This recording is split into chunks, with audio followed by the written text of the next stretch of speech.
Welcome to Make Things That Matter, the podcast where we explore impactful products and the cultures that create them. I'm your host, Andrew Scottsko, and if I'm doing my job well, each episode of this show will help you to do meaningful work, make things that make things better, and have a great experience doing it.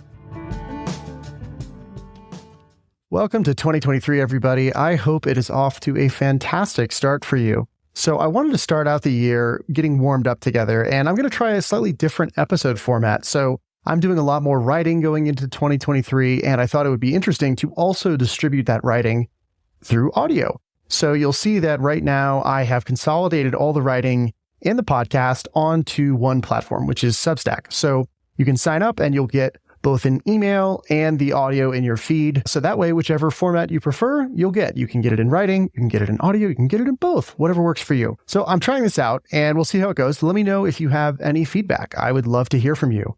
You can always reach out at connect@makethingsThatMatter.com, and I read everything that comes in. All right, so let's get into this. So I just want to start off by saying I just feel incredibly blessed coming into 2023.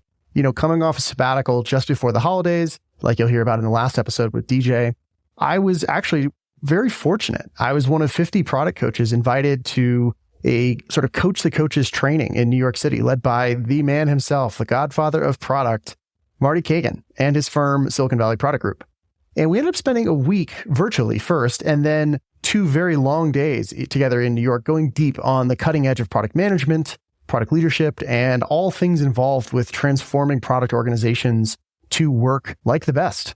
The timing and the sense of community felt very aligned. It was also just a full circle moment for me, because you may not know this, but Marty's first book, Inspired, is actually what originally made me want to go into product and realize that was the path I wanted to take many years ago. So after that time with these amazing coaches and just really having amazing conversations and discussing a lot of these issues, I wanted to share 5 of my top takeaways from that experience, some of which I've learned before, some of which are new, and some that I'm learning all over again from a new perspective as a coach. So here we go. I'll go through these really quick. First of all, vision, product vision. It is hard and it is worth it. Now, creating a compelling product vision, it's hard work. And you know what? As much as it's talked about, it's actually still undervalued.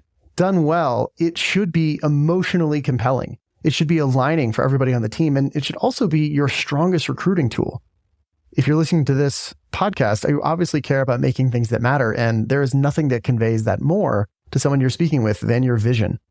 And if a vision is not compelling, well, it might be time to redo it and have that live up to its potential of what it can do for your recruiting, for your team alignment, for your people's engagement, all of the above.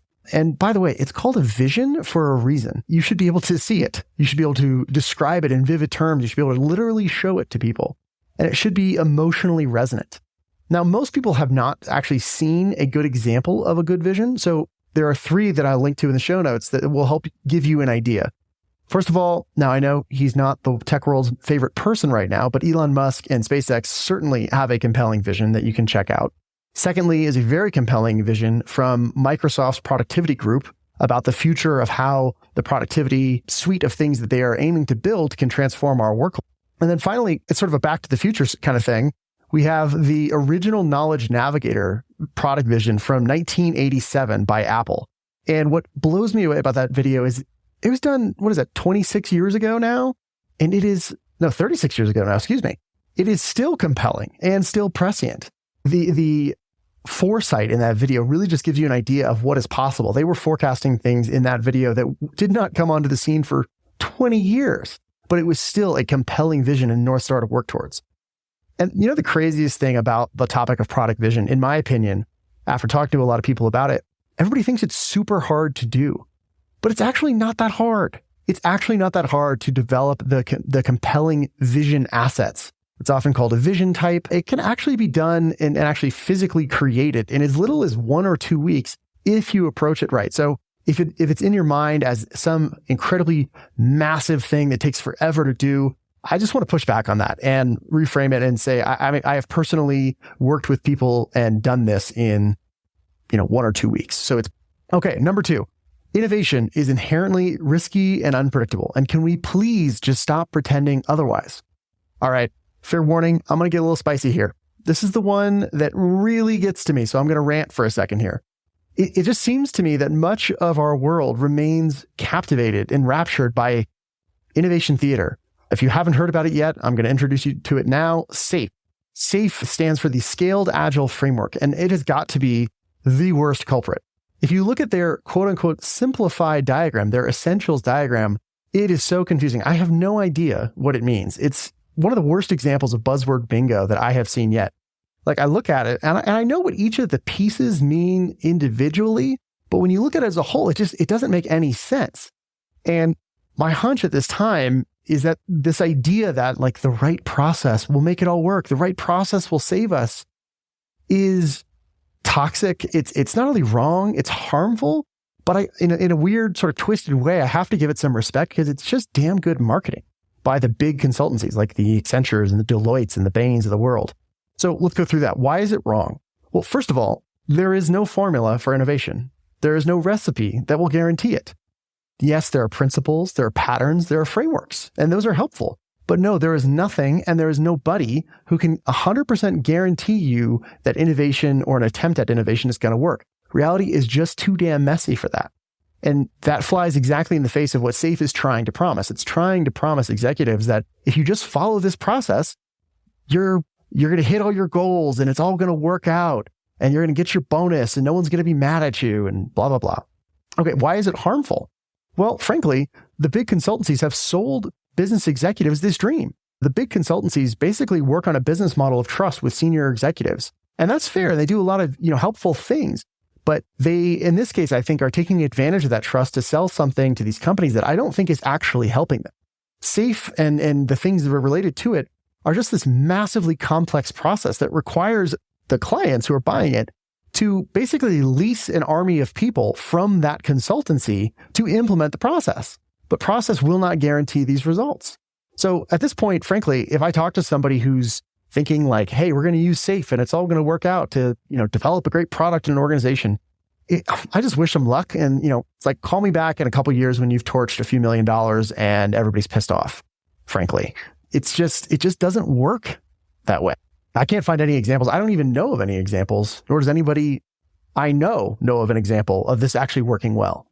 Now, finally, even though I really dislike it, I got to give some respect to it being effective marketing because, the point of all this stuff, whether it's SAFe and sadly, a lot of the agile stuff has gone this way too. The point of all of this was to make better products, to do it faster, to do it more efficiently. And yet somehow a lot of the companies buying these massive processes and the armies of humans to implement them, they kind of missed the fact that they were sold a complex process that requires an army of people to pull off. And frankly, it's like, who benefits from that? It's basically just the big consultancies who are in the business of leasing these armies of humans to execute complex processes, which may or may not actually work. As an aside, I think it's no accident that the acronym chosen here is quote unquote SAFe, because it's marketing playing to the risk-averse nature of some of these executives. So I'm sad to say, I think this has essentially happened also to most things in the Agile world. If you go, read the original Agile manifesto, it's almost unrecognizable compared to what most companies that are doing quote unquote Agile are doing today. But to sum this all up, and I'm going to end this rant, SAFe doesn't work because innovation is inherently an unpredictable, risky game. There is no paint by numbers formula for a working innovation or a strong strategy. It's just hard work. People can help, but you cannot paint by numbers your way to innovation. All right, end of rant. So moving on, what does work? Developing and scaling strong product, people, and culture, not process. And that is a whole topic that deserves its own standalone post, many standalone posts, but we're going to move on for now. Okay, takeaway number 3. Leaders should spend 50 to 80% of their time on staffing and coaching. That's right. I said 50 to 80% of their time. Most people hear that number and say, what? Are you insane? I don't have that time. The amount of time and energy that it takes to staff and hire and coach a team effectively is massive. And even with that high of a denominator, it's still possibly the highest ROI thing that we do as product leaders. If you're a manager of people, your responsibility is to build a great team, cultivate an environment where those people can do their best work, and coach them to their highest potential. If you're a first-line manager, like a director of product, this should probably be like 80% of your time. Most of your time should be invested in your people. Your responsibility is no longer building the product. Your responsibility is the people that are building the product. And I want to call out a really subtle, but actually quite powerful reframe or mindset shift here. You're not spending time on your people. You are investing it in them. I hear a lot like, oh God, I spend so much time on people issues. Just think about like that mindset. It's not a cost, it's an investment. So you don't spend your time on people issues, invest your time in your people. Again, it might occur as semantics, but language shapes the way we think and therefore act. So I think there's more to it than just semantics. All right, takeaway number 4, onboarding. Onboarding is a massively underappreciated opportunity to level up the competence and the engagement of the people on our teams.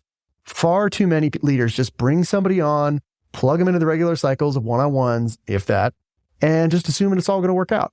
It won't. It won't. This is abdicating responsibility number 1 that we talked about above, the development of your people. Now, a really powerful idea that I love for onboarding new people, I got from Christian at Silicon Valley Product Group, and it's to set up a regular new team member boot camp where the new person works through real problems with their new teammates to build trust and engagement and competence and learn the business. And then secondly, to really take care of those new people throughout the whole process of their onboarding. The first 90 days are critical. Now, many of us have thought about the first 90 days when we are the new employee, but how much thought have we put into shaping those first 90 days for the new people on our teams? Consider how much you can impact the emotional engagement and work relationships of a new team member by thoughtfully intervening at key touch points in those first 90 days. Once they've accepted an offer, think about it. How are you maintaining and increasing their excitement, their connection, and their competence in their new role? So here are 5 key moments to be really intentional about and just put some thought into. First, going into their first day on the job. That's a big day for everybody in their life cycle at a company. Secondly, at the end of their first day or the next morning. Third, going into their first weekend. Recap the first week with them, build more excitement, give them the words about how great they're doing, about how exciting this is, about where it's all going, because they're going to use those same words you feed them to describe to their friends and family over the weekend how their new job is going. So you have a real opportunity here to positively shape the way this new role is living in their social environment, which is going to shape how they show up at work. Number 4, when they get their first paycheck, those people are going to be asking themselves, was it worth it? This is a good time to make sure that they feel it was worth it and to also show them a growth path forward. Give them their first development plan based on what you've learned over your first amount of time working together so they can see a growth pathway forward because people are motivated by growth. And 5th, last but not least, at their first review, really think about how are you getting them equally, if not more excited as they were on their first day. And by their first review, I mean the quarterly one-on-one discussion about how they're growing and how you're helping them grow. I do not mean the formal HR annual review for compliance and paperwork purposes. I'm talking about the quarterly one you should be doing with these people. Okay, last major takeaway, number 5, trust is the sine qua non of transformation. It is trite, but it is true. Without trust, you've got nothing. You do. And that is built day by day, week by week in one-on-one relationships and working through things with people.